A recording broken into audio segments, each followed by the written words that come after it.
Hello everyone and welcome back to the Great Book of Grudges. My name is Nathan and today I want to talk about the CHAOS Dwarfs. You see, recently I've actually started building up lists for the tabletop and I've decided to start painting up my CHAOS Dwarf minis. And because I've been list writing, I've been kind of meta building, which is just to build the strongest list possible, as I do have a tournament that I'm interested in January, so this gives me enough time to build up my list. And the CHAOS Dwarfs were always very powerful in the tabletop and we're expecting them to be very powerful in Total War 2. So today's video will be specifically focusing around the CHAOS Sorcerers. As you can tell from the title of this video, I'm expecting them to be very strong, but also a little volatile. But the big thing is that the Demon Smiths, what would be the Lord option, are also considered to be not only spellcasters, but engineers too. So they should be very strong. So we're going to talk about all that in detail, including the spells and how they would translate on the tabletop.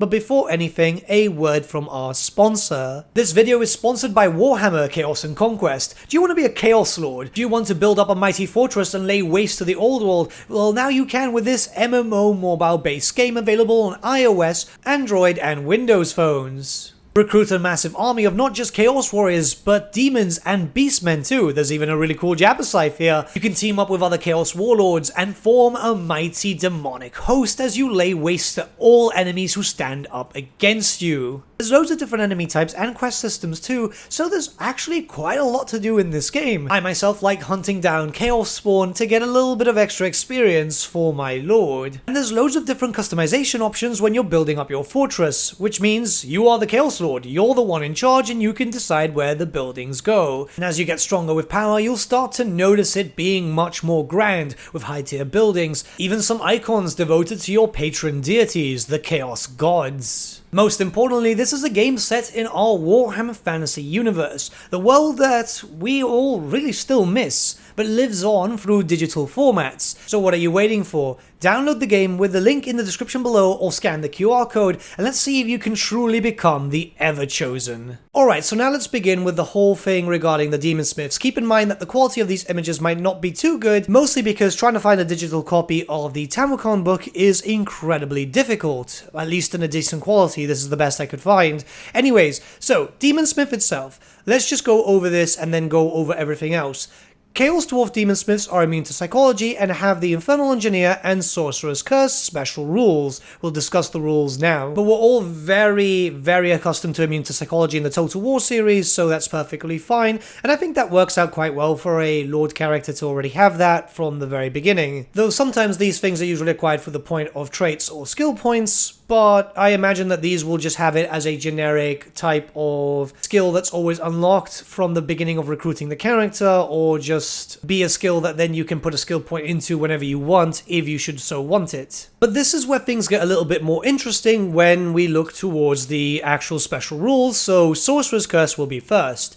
Chaos Dwarf Sorcerers pay a terrible price for their powers, be they Demon Smith or Mighty Prophet of their Dark God Hashut. Their bones and flesh slowly petrify over time into unfeeling blackened stone. Each time the magic they command slips from their grasp for but an instant, this curse punishes them further until one day the sorcerer is trapped screaming silently within a prison of their own immobile body. Whenever a Chaos Dwarf with this special rule suffers a miscast during the game, after resolving the effects of the miscast on them normally, they must take a toughness test. If this is failed, they suffer an additional wound, which may not be prevented in any way, even by ward saves, etc. However, the first time they suffer a wound in this manner, they also gain a bonus of +1 toughness for the rest of the game, should they survived. Subsequent failures simply cause an additional wound to be inflicted instead. Okay, so yeah, this is something that needs to be implemented in game, because the spells themselves should be quite strong. We'll talk about the spells a little bit later, but in general, what this would mean is they'll likely just take extra damage from miscasts, and when you do have a miscast, they can be quite strong. That or Creative Assembly will decide that you won't be able to get a skill point that will reduce your miscast chance. Maybe that's the case, but I like the idea of the miscast being able to do more damage. Yes, it won't be great, but the fact is that this is a very volatile thing and we have to be kind of used to it, or they'll maybe do something completely different, as yeah, maybe the players might not like that. However, the next special rule kinda balances this out in a sense, where you won't be using spells, but we have another rule called Infernal Engineer, which is as follows. A model with this rule, if it is within 3 inches of one of their army's war machines and not mounted on a monster, is allowed to take a Lookout Sir roll as if they were in a unit of 5 or more models. Yeah, this has nothing to do with Total War, don't you worry. The next one does, though. In addition, one war machine that is within 3 inches of an Infernal Engineer may re-roll 1 scatter dice or 1 artillery dice per turn. If the Infernal Engineer uses this re-roll ability, they cannot shoot with their own missile weapon in the same shooting phase. Okay, so basically what this means is that they help out artillery dice and they help out war machines in general. On the tabletop, these are incredibly useful. On the Total War games, however, they're represented in a different way, you know, like the Dwarf Engineers, which essentially just gives them skill points that increase the capabilities of artillery and different range stuff, but I imagine that maybe it would just focus around artillery here, where, you know, extra missile damage, extra ammunition, reload time reduction, hell, even more ammunition. But the fact that spellcasters will also be able to boost up your artillery and perhaps also range if the translation of the rule is done in the same way like the dwarves have had, then you can tell that these are going to be very, very powerful. So maybe spellcasting can be done, but in a more frugal way, so you can still take advantage of all your other abilities, or, you know, just bring multiple spellcasters if we get a Lord and a Hero option, so that way you can just do a lot more damage. And I imagine a Lord and Hero option would be possible, as there's really not that much when it comes to Lord and Hero options in general when it comes to the Chaos Dwarfs. Now, when it comes to the Sorcerer Prophet, this is the Lord option, and the Demon Smith Sorcerer, which is the Hero, you can already tell that there's a few interesting things about them. So, they can have access to either the Lore of Hashut, the Lore of Fire, Metal, or Death. I'm really hoping that we actually get all 4 at the very beginning, as it's just better to have all the options, especially when it comes to a race pack, but it could be possible that we just end up with, say, for example, the Lore of Hashut and the Lore of Metal, or Hashut and Fire, or Hashut and Death. If anyone from Creative Assembly is listening, please just give us all, as it would just be great if we ended up with all of them, seeing as race packs themselves nowadays are almost fully complete. The Tomb Kings themselves have very little stuff missing. It could be possible, but we could have a few Laws of Magic missing until a future DLC for DLC, as that's actually become a common thing here. Stat-wise, they've always been pretty good, incredibly tough too. Toughness 5 on a miniature, especially on a character, is absolutely insane, so they should have very, very high physical resistance in general, especially when you take petrification into account, as, yeah, petrification makes them turn into stone, and stone is quite durable. Right, so you will also notice that they do have some special abilities too, the first one being the Blood of Hashut, which is the one that I like the most. The so-called Blood of Hashut is a powerful alchemical substance saturated with demonic magic that ignites metal on contact, bursting it into molten flame. Although precious beyond mere gold, the favored of the dark gods sometimes carry a vial of this liquid into combat to the devastation of the most heavily armored foe. Each vial of the Blood of Hashut is a single-use item that can be used in close combat in lieu of the model's normal attacks for that turn. It is used to target a single model in base combat. In the case of a ridden mount, either the rider or the mount must be selected. The attack works on a 2+, if a 1 is rolled, the Blood of Hashut is wasted. If the attack is successful, then d6 automatic hits are inflicted on the target. The 2 wound score of these hits is always equal to the unmodified armor save of the target. For example, if a model with heavy armor and a shield for a combined of 4+ save is wounded on a 4+, and so on. However, a roll of 1 always fails. Note that this means that a model with a 1-up save is only ever wounded on a 2-up. No armor saves are prevented against the Blood of Hashut, and the damage caused is counted as being from a magical weapon and flaming attack. So what this could be is a 1-use item as expected, which could be used on single entity targets, like for example characters, or you know, big monsters, anything like a treekin or a giant, but it could easily work like, for example, a Spirit Leech. So yeah, single entity damage and that's it. It'll also do fire damage, so if it is done on anything that has regeneration, it would be even better too, and I think something like that would work out quite well. Single use also means that it would just be not so overpowered. If you had multiple uses of this, it would be a tad much. Next would be the Napta Bombs, so containing sorcerer's concoctions of sulfurous chemicals and the filtered essence of fire demons sundered as a byproduct of their dark arts. Napta Bombs are unstable explosive flasks which break apart into masses of seething flame. These bombs are thrown weapons as per the Warhammer rules with a maximum range of 6 inches. If the enemy unit is struck, it suffers D3 strength 3 hits, which are counted as having both the armor piercing and flaming attack special rule. However, if a 1 is rolled to hit, the thrower instead suffers a single automatic wound. This is counted as a flaming attack, and armor saves may be taken as normal.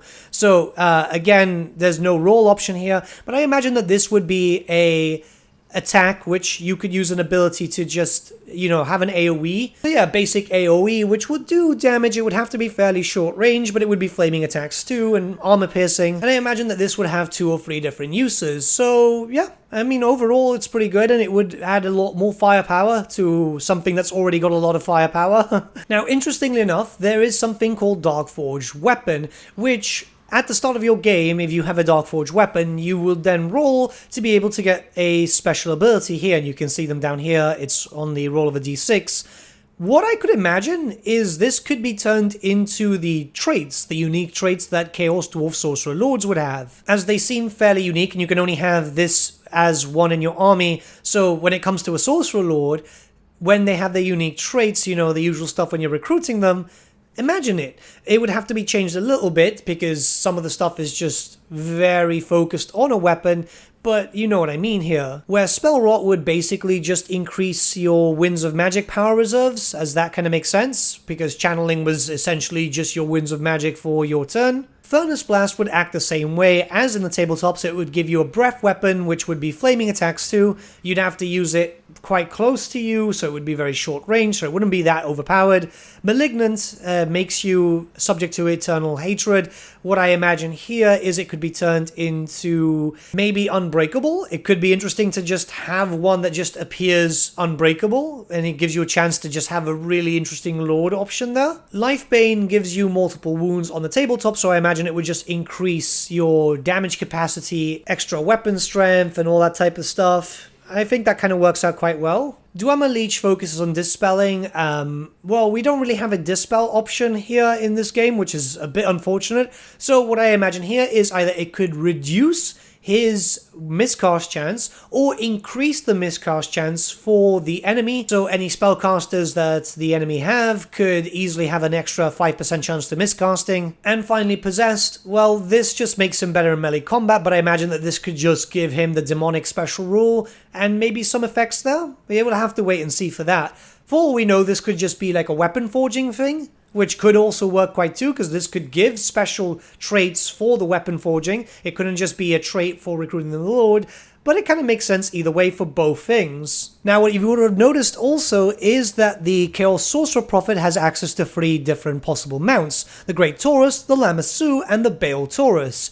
What makes these so strong is the fact that they're all flying monsters. They've got their own abilities, and we will talk about these monsters eventually in their own respective videos, but flying monsters meaning that they're going to be quite quick, which means that you've got a spellcaster which is very highly mobile. It's very likely that if we do get all 3 mounts, we'll get one very early on, and then they'll start upgrading as time progresses, with the Bale Taurus being the strongest. Interestingly enough, the Demon Smith Sorcerer does not have these mount options on the tabletop, which kind of screws me over for some planning for lists on the tabletop itself, but I imagine that they would get the mount options for Total War Warhammer, as well, it just kind of makes sense, and well, they'll be sharing the same animation rigs, won't they? So yeah, just imagine a Chaos Dwarf which is already going to be very, very durable, but being very, very quick and being able to move around and cast spells into the enemy by a distance without having to be a target, or just being in the middle of combat, being even stronger in melee combat, because the Great Taurus, the Lamassu, and the Bale Taurus essentially are just very powerful creatures. Think of the Great Taurus as a flying bull. Well, that's what it is. The Bale Taurus is also another bull, and the Lamassu is essentially a lion, so like a manticore. And finally, we can start looking towards the spells of Hashut from the lore of Hashut and see why they'd be so powerful. First, we'd have to look at the lore tribute called Killing Fire. The flame of Hashut kindles best in living flesh and always hungers to destroy. If a magic missile or direct damage spell from the lore of Hashut is targeted on one or more models with the flammable special rule, the wizard adds plus D3 to their casting total. It's a pretty situational attribute, and I don't know how this could be translated that well into Total War. Better yet said, I don't know how that could itself be added into Total War, but maybe it could be done in a different way, where if you do damage to anything with flaming attacks, or just in general you cast the spell,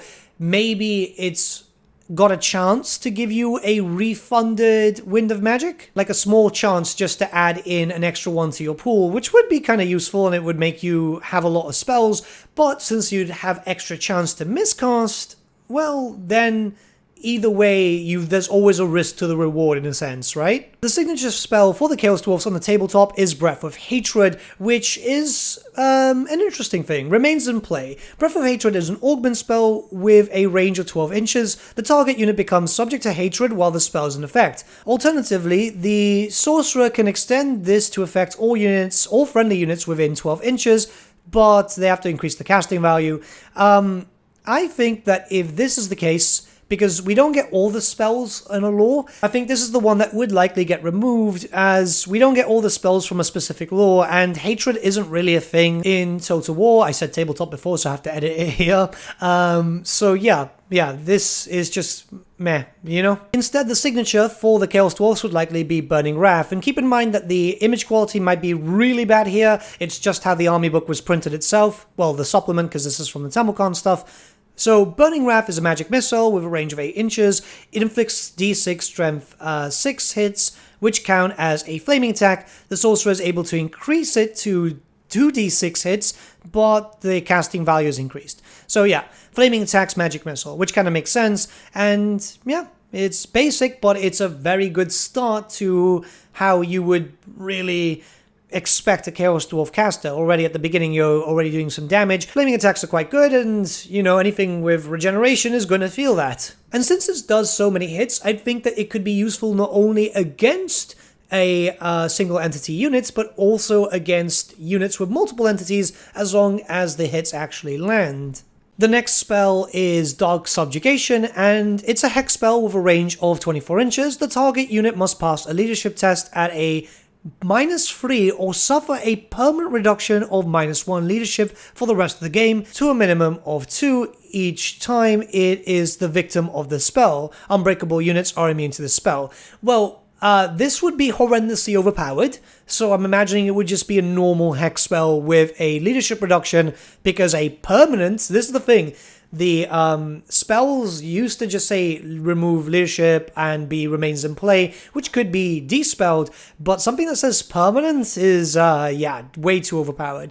So yeah, this would just be a basic hex for a, 10, 15 seconds or whatever, but still very strong and still kind of useful. The next spell is Curse of Hashut. The Curse of Hashut is a direct damage spell with a range of 18 inches. It targets a single enemy model of the caster's choice, even a character in a unit. The target suffers a number of hits equal to 2d6 minus their toughness score. Hits from the spell cause wounds on a 4+ with no armor saves allowed. So yeah, this would be kind of like Spirit Leech and stuff like that, but stronger. Like, it has to be stronger, because 2d6 is absolutely insane. Yeah, minus their toughness score, but even then, that would just be super, super strong either way. Obviously, there's no 2d6. It's just, in Total War, you'd be from a value of damage to another value of damage, but even then, it should still be very, very powerful, especially since it's not a signature, and this is something that you'd get later down the line. The next is Ashstorm. Ashstorm is a hex spell with a range of 24 inches. The target unit suffers -1 to hit in close combat, and -2 to hit with shooting attacks until the start of the caster's next magic phase. In addition, the target unit may only use its basic move and may not charge, march, or fly.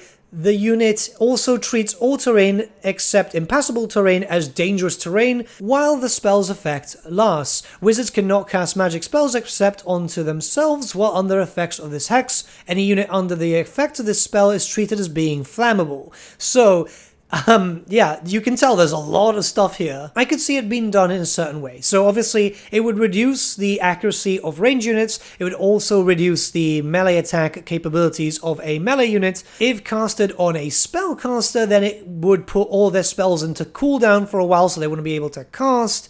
And then anything that's been hit with it would be flammable. I think, yeah, this would be great as a single spell use, like you could only do it on one. Maybe if it did get overcasted, it would have to cost like 30 to be able to be a area of effect spell, because all these effects are just so much, especially being flammable too. So there's a lot of multi-purpose here, and I think that it should stay like this. It would be very, very strong because it just basically gives you like 5 different spells in one. So it depends on what you want to use it for. But yeah, I kind of like it. And the fact is that you should have very powerful spells with the Chaos Dwarfs anyway, because there's always a risk to the reward. The next is Hellhammer, which is a direct damage spell. To determine what is hit, extend a straight line 3d6 within the caster's front arc and directly away from their base. Each model on the way, determined as for a bouncing cannonball, must take an initiative test or suffer a strength 6 hit causing multiple wounds, d3 wounds. Any unit suffering casualties from this spell must immediately take a panic test. The sorcerer may also choose to double the Hellhammer's range, making the line distance twice the total rolled. If they do so, the casting value of the spell is increased to 18+. So really, this is actually more of, you know, kind of like a flame spell. It's a wind. It's essentially a wind. I don't know why they called it a direct damage spell. It's very odd, but it's a wind, and I imagine that it could be casted anywhere if it brought into Total War. What I imagine that this is also going to reduce enemy leadership, because that's what it does on the tabletop. Well, it makes them take a panic test, but, you know, translation kind of works here. And then possibly also have flaming attacks too, so making the units flammable for a while, which would be very useful considering that a lot of stuff is also flammable. You'd have to wait and see, but through my testing on the tabletop, this spell is absolutely disgusting, and I imagine that it could be even better in Total War. And lastly, we have the Flame of Asgore. It says it's a direct damage spell, but it's actually a vortex. Again, very, very strange why they actually put that in bold too. Anyways, spell which may be cast on any point on the table within the caster's line of sight, which is massive. That is absolutely huge. Place the small 3-inch round template with the central hole on the chosen target point. The template then scatters d6, remaining on target if a hit is rolled. All models touched by the template suffer a strength 6 hit, which is quite strong. Hits from this spell have the flaming attacks and multiple wounds d6 special rules. This is a unit killer, like absolutely horrendous.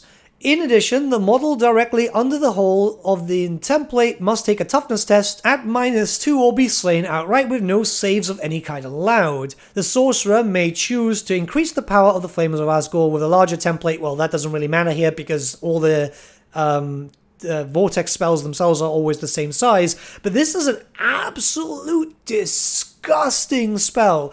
If you can cast this on a really big block and get the hit on, you will be doing a lot of damage, especially with the d6. It's just insane. It's just insane. Obviously, flaming attacks too, so it would make the enemy flammable for a while. Wow, like, I haven't read through this spell too much because I don't like vortex spells, and now I'm even impressed. Like, this is very, very brutal. So in game, if this spell does make it in, I'm imagining that it would just be a very strong vortex with flammable, you know, flaming attacks, all that type of stuff. Hopefully it doesn't get too nerfed, because again, these spells have to be strong. It can't be like how the vortex spells have just gotten nerfed recently. There has to be a reason why you want to cast these spells, why you want to risk your spellcaster taking extra damage by, you know, having very overpowered spells. It just means that you just have a chance of dying a little bit more.